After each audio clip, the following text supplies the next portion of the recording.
Good morning, and welcome to another one of our Wednesday devotionals. I've looked forward to these devotionals every week from our pastors. It's become a new rhythm of checking in and drawing encouragement in a new way with my church family. And it's my honor to bring, hopefully, a word of encouragement to you today. I want to use this time, this morning, to encourage you in your homes, in your quiet time, as you start a new day with new mercies. New mercies for you, for today. I don't know if it's been the same for everyone, but I've had to fight for a new routine of prayer and solitude.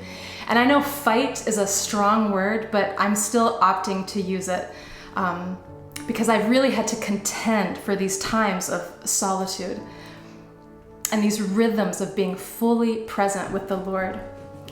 And on the flip side, rhythms of being fully present with my family, rhythms of honoring their workspace, their school space, and when it's time, our common space. And then coming back to that wellspring of life again and again and again in the midst of it all. At times, it's felt a little scattered, but in this shaking, in this new season where the whole world has come to a halt, I'm seeing the beauty and hope of what Bill talked about in his sermon this past Sunday on recalibrating or being recalibrated. I actually believe it's a special grace upon us in this time of shaking to be in this place of recalibration. I don't want to miss what he's doing. Did you know that even the finest tuned instruments need to be recalibrated? The highest quality of instruments need to be recalibrated. And it's actually an act of care or tending to a thing. And I believe that part of this grace toward us in this season of recalibration is the grace to change and be changed. Bill shared the story from Isaiah about how the Israelites were wandering. They had lost their way. They needed a compass. Were they still God's children? Yes. Were they still the beloved of the Lord? Yes. Did they need some help and direction? Yes. Do we need some help and direction in the middle of this shaking and unknown? Yes. I believe Bill brought the word of the Lord to us this past Sunday, and I want to remind us of some of the key points on how recalibration can start for God's people. That's us. And I believe that it can begin as a new mercy for us today.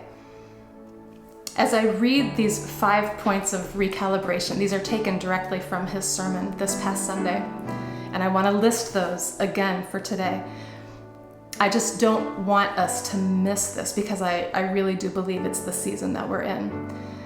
As I read these, I'm going to leave a brief moment of silence for reflection after each one.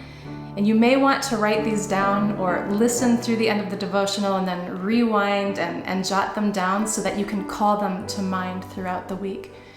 But here's this list of 5 points of recalibration, again with a moment for reflection afterwards.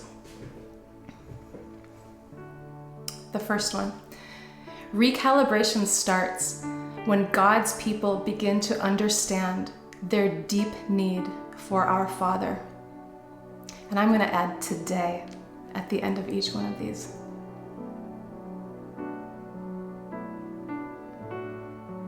Recalibration starts when God's people begin to understand that He is God and we are not. Today. The third one, recalibration starts when God's people stop blaming God or others for their sin and own up to their own dark hearts. Today.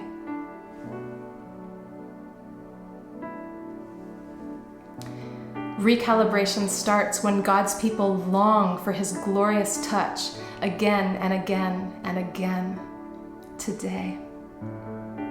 Let this be a mercy upon this day.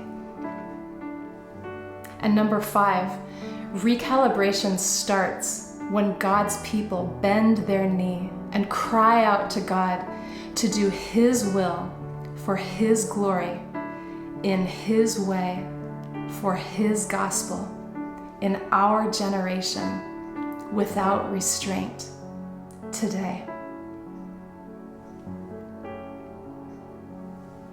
And I do want to ask the question, how may the Lord be recalibrating or readjusting you today? Where is he causing you to stop and look? I want to encourage you to take 30 seconds, a minute, 5 minutes to just sit with him in his presence and let him show you. And take heart that his eyes are still on you today. This beloved gift of care and compassion for you. Oh Lord, you have our attention. Keep our attention as you complete your good work, this good work of our faithful God. Amen.